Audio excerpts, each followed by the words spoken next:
मसीह में प्रियो सबको प्रभु यीशु मसीह के मधुर नाम से प्यार भरा नमस्कार। Praise the Lord. प्रियो, आज हम देखते हैं हमारे कलीसिया में बहुत सी जगह में हीलिंग मिनिस्ट्रीज, ब्लेसिंग मिनिस्ट्रीज, चंगाई के लिए प्रार्थना, आशीषों के लिए प्रार्थना, उसके अलावा कुछ प्रार्थना है ही नहीं है। बस हमें चंगाई चाहिए, आशीषें चाहिए। तो बहुत से प्रचारक भी ऐसे करते हैं कि हमें बस आशीषें चाहिए, हमें बस चंगाई चाहिए। तो लोग ऐसे कहते हैं कि अगर कुछ चमत्कार नहीं है, कुछ मिराकल नहीं है, तो लोग विश्वास नहीं करेंगे प्रभु में। तो प्रभु यीशु मसीह थोमा को कहते हैं, थोमा को, कि तूने देख के विश्वास किया, लेकिन जो बिना देख के विश्वास किए वे धन्य हैं। जी हाँ, अगर चमत्कार को देख के अगर कोई विश्वास में आता है, प्रभु यीशु मसीह विश्वास करता है, वो विश्वास एक वैलिड नहीं है, व्यर्थ है।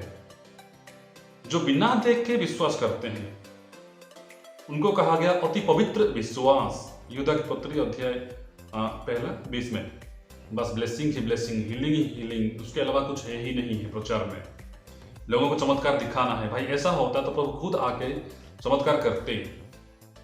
चमत्कार दिखा के हम किसी को विश्वास में लाना आसान है, लेकिन अगर ऐसा चमत्कार उनके जिंदगी में कभी ना हो तो वे क्या करेंगे? फिर पीछे हट जाएंगे, पीछे चले जाएंगे। तो इसलिए अगर हम चमत्कार होगा उसके बाद ही विश्वास करेंगे तो वो विश्वास इतना सॉलिड विश्वास नहीं होगा, वैलिड विश्वास नहीं कहा जाएगा। जी हाँ दोस्तों, तो देखिए एक बाइबल में एक अच्छा एक घटना के बारे में जिक्र किया गया है। हम पढ़ेंगे और कुछ समय के लिए उसको समझने की कोशिश करेंगे। तो लूका अध्याय 16 19 से लेकर 31 तक, ल्यूक चैप्टर 16 19 to 31। तो लिखा गया क्या है? धनी मनुष्य और निर्धन लाचार। धनी मनुष्य और निर्धन लाचार। एक धनवान मनुष्य था जो बैंजनी कपड़े और मलमल पहनता और प्रतिदिन सुख विलास और धूमधाम के साथ रहता था। देखिए उसके जिंदगी को थोड़ा देखें हम तो जिंदगी कैसी थी? बैंजनी कपड़े यानी कि रॉयल क्लोथ्स पहनने वाला था, और मलमल यानी कि हर दिन अलग अलग कपड़े पहनता था, अच्छे कीमती कपड़े, और प्रतिदिन सुख विलास और धूमधाम के साथ रहता था। ठीक है, उसका जिंदगी को देखें, धूमधाम, एक लग्जरियस लाइफ बिताने वाला व्यक्ति था, कंफर्ट जोन में था। उसको कोई चिंता नहीं है, खाने पीने का ना चिंता है, ना कपड़े का चिंता है, ना रहने का चिंता है। अच्छे घर बारी और अच्छे कपड़े, खाने पीने का अच्छा है, तो कोई चिंता उसके जीवन में नहीं थी। उसके विपरीत देखें, लाजार नाम का एक कंगाल घावों से भरा हुआ उसकी डेवड़ी पर छोड़ दिया जाता था।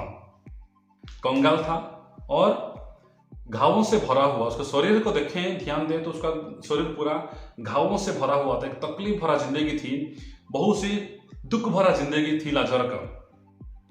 और वह चाहता था कि धनवान की मेज पर की जुठन से अपना पेट भरे, यहां तक कि कुत्ते भी आकर उसके घावों को चाटते थे। जरा सोचिए उसकी जिंदगी के बारे में कैसी थी। हाँ, कि उस अमीर व्यक्ति, धनी व्यक्ति की जो मेज यानी कि डाइनिंग टेबल से जो जूठन पड़े उसको, उससे अपना पेट भरने के लिए कोशिश करता था। कभी कभी कुत्ते भी आकर उसके घाव को चाटते थे। तो दोनों के जिंदगी को देखें कितना फर्क है। एक तो आराम की जिंदगी जी रहा है, जबकि लाजार बहुत ही तकलीफ भरा, बहुत ही कष्ट दुख भरा जिंदगी जी रहा है। तो ऐसा हुआ कि वो कंगाल मर गया और स्वर्गदूतों ने उसे आग लेकर अब्राहम की गोद में पहुंचाया। कहां पहुंचाए? अब्राहम की गोद में पहुंचाए। वो धनवान भी मरा और गाड़ा गया।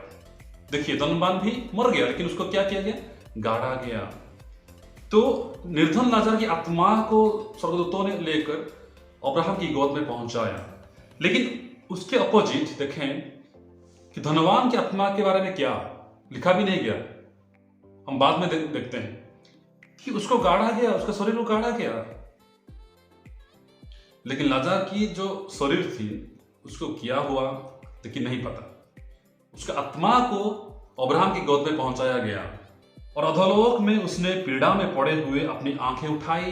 कौन? वही धनवान व्यक्ति अधोलोक में, नरक में पड़ा हुआ, अपनी आंखें उठाई, ऊपर उठाया और दूर से अब्राहम की गोद में लाजर को देखा। Praise the Lord. तो दूर से, बहुत दूर में देखा कि अब्राहम की गोद में लाजर बैठा हुआ है। तब उसने पुकार कर कहा, हे पिता अब्राहम, मुझ पर दया करके लाजर को भेज दे, ताकि वह अपनी उंगली का शीरा पानी में भिगोकर मेरी जीभ को ठंडी करे, क्योंकि मैं इस ज्वाला में तड़प रहा हूं। अब क्या हुआ? जो व्यक्ति इतना आरामदायक जिंदगी जी रहा था, सुख विलास, धूमधाम से, मलमल के कपड़े और बेजली कपड़े पहनने वाला था, अब क्या हुआ? उसका जीवन ज्वाला में तड़प रहा है। कभी ना बुझने वाला आग में तड़प रहा है जिंदगी। तो कहता है क्या? हे पिता अब्राहम। अभी उसको याद आता है कि ये पिता तो अब्राहम है। कहता है, हे पिता अब्राहम, मुझ पर दया करके लाजर को भेज दे। उसी लाजर को जिस लाजर को उसने अब तक ध्यान ही नहीं दिया था, कभी खाना ही नहीं खिलाया था, कभी कपड़े भी उसको नहीं पहनाया था। उसके घावों को देखता होगा लेकिन उसको कभी ध्यान भी नहीं दिया होगा। उसी लाजर को भी याद कर रहा है। क्या करने के लिए?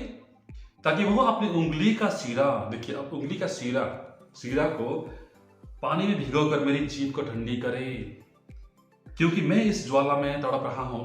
तो इतना असहनीय वो ज्वाला थी, इतना मुसीबत कष्ट में था कि उसको अब याद आता है कि थोड़ा सा पानी जीभ में डाल दे, मैं तड़प रहा हूं।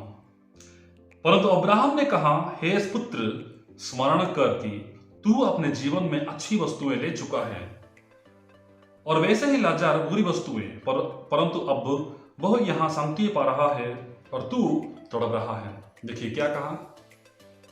दुनिया में, जगत में, संसार में तू बहुत अच्छी वस्तुएं ले चुका है, उसका मजा तू ले चुका है। अच्छी वस्तुएं, दुनिया में अच्छी वस्तुएं, और लाजर बुरी वस्तुएं ले चुका है। लाजर क्या किया था? सब बुरी वस्तु, जितना भी बुरी काम है वो उसमें कष्ट, मुसीबत, तकलीफ में था। लेकिन अब क्या हुआ? अब वो शांति पा रहा है। इस कंगाल को देखिए, वो कहाँ है? अभी अब्राहम की गोद में शांति से बैठा हुआ है, जबकि जो व्यक्ति इस दुनिया में सब आराम ले चुका था, सब मजे ले चुका था, वो अब ज्वाला में तड़प रहा है। जी हाँ, ज्वाला में तड़प रहा है।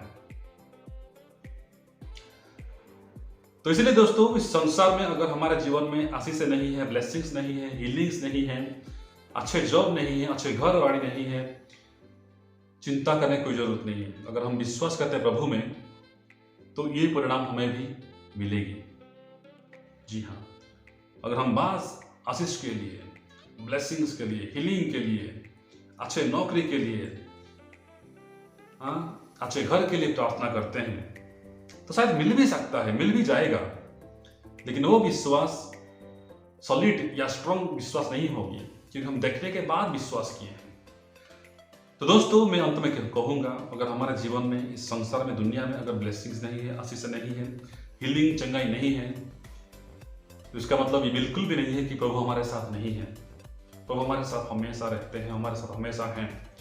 लेकिन जो इन मुसीबतों के बीच में भी, तकलीफें, समस्या, कठिनाई के बीच में प्रभु के साथ जीवन बिताएगा, प्रभु में विश्वास करेगा, उसका परिणाम, उसका जो रिजल्ट यही होगा। अब्राहम की गोद में बैठने पाएगा, शांति से बैठेगा। लेकिन अगर हम बस आशीषों के लिए प्रार्थना करेंगे, चंगाई के लिए प्रार्थना करेंगे, तो हमें ये जो धनवान का व्यक्ति का जीवन था ना, वैसे ही हो जाएगा। तो दोस्तों, हम प्रभु से प्रार्थना करें कि प्रभु, तेरी योजना, तेरी इच्छा मेरे जीवन में पूरी हो, ना कि मेरी इच्छा। इंसानों की इच्छा तो बहुत कुछ है, अच्छे जीवन, अच्छे गाड़ी, अच्छे घर, अच्छे, अगर लड़की है तो अच्छे हस्बैंड, अगर लड़का है तो अच्छी वाइफ, ये सब चाहिए। लेकिन प्रभु की योजना हमारे जीवन में अलग है। हम ये प्रार्थना करें कि हे प्रभु, तेरी इच्छा, तेरी योजनाएं मेरी जिंदगी में पूरी हो, ना कि मेरी इच्छाएं, मेरी योजनाएं नहीं।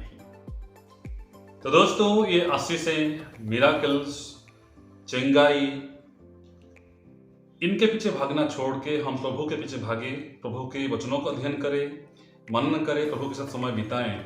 हम जैसे भी है, जहाँ भी है, जो भी है, प्रभु हमारे साथ रहने के लिए वायदा करते हैं और हमारे साथ रहते हैं।